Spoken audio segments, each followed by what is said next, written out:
guys, FrOzenSwipe here, and I got some Call of Duty 4 gameplay. And I know you're probably not expecting that from me, as I generally tend to post Modern Warfare 3 and Black Ops gameplay, but the reason I generally tend to post that stuff is because it has theater mode. But now that I have my HD PVR, I can go back and I can play the old Call of Duty games, and I can play them in HD, and I can record them in HD as well. Look at it, it looks amazing, even though it's Call of Duty 4.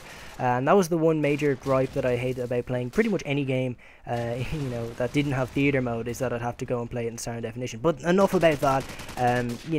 Call of Duty 4, great game. Haven't played it that much, and I should probably play it more than I have. I haven't even gotten to like first prestige or anything in this, so that's actually something I really want to do. I want to get to first prestige. I want to have everything unlocked in this. I probably won't prestige because I don't think I can play it that often. But yeah, definitely first prestige. And one thing that I've found out about this game, ever since I've gone back and started playing it again, is that domination in this game is very bipolar. And by that I mean, it's very inconsistent. Either you do really well or you get absolutely raped. There's very little middle ground.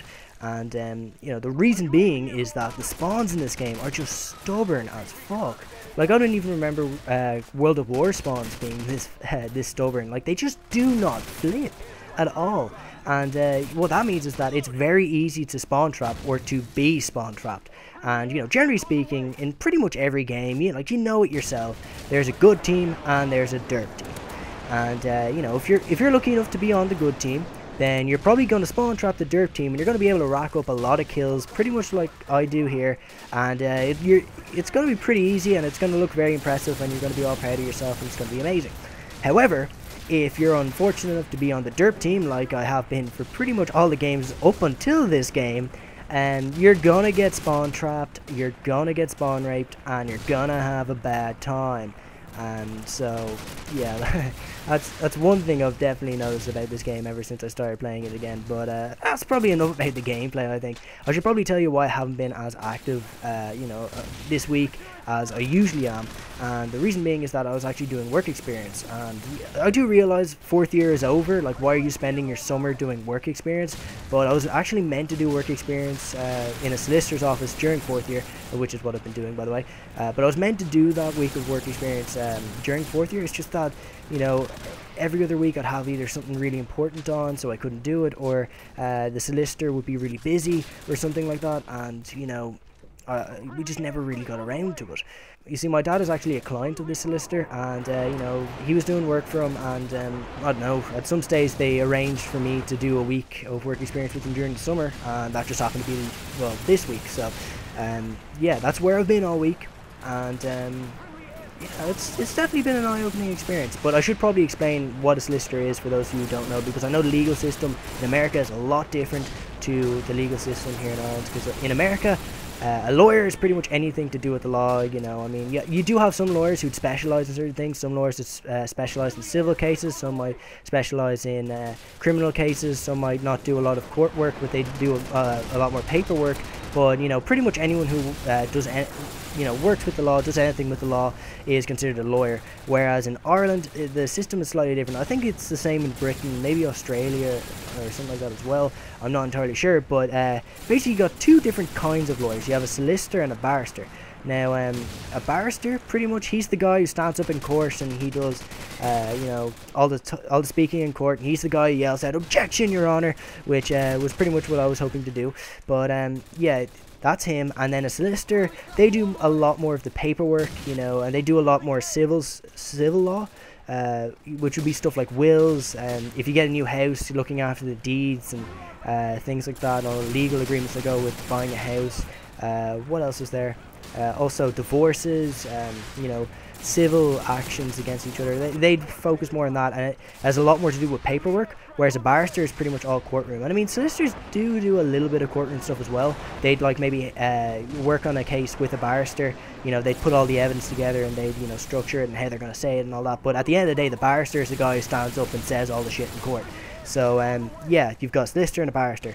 Now for the most part this week, I was working in a solicitor's office, and just pretty much just hanging around, and there really wasn't a lot for someone who was an untrained employee like myself to do, but they still managed to find a few jobs for me, mostly like photocopying and delivering letters, and a couple of times actually I had to go into I had to go into the city, go to other legal firms and like pick up deeds from them, or even drop off deeds to them, or whatever they needed me to do, I did it.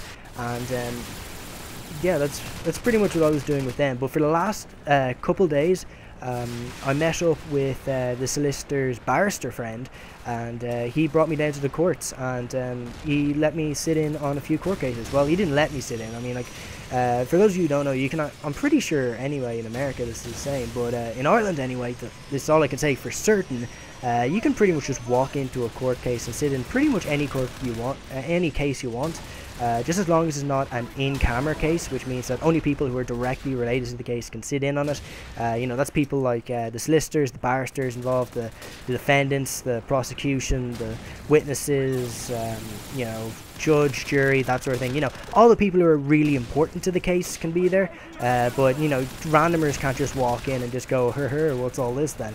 You know, you have to actually be related to the case. But, yeah, but for the most part, most cases aren't like that. You can just walk in, you can just sit down. As long as you're quiet, they don't mind. And you can just sit and observe the legal system in action. And it's definitely eye-opening, you know. It's not all that Hollywood, you know, paints it out to be. It's not all like, objection, Your Honor, and all that, you know. I don't know, maybe the courts in America are slightly crazier than the ones here. But for the most part, that isn't what I saw. And I sat in on what was it, 3 cases really.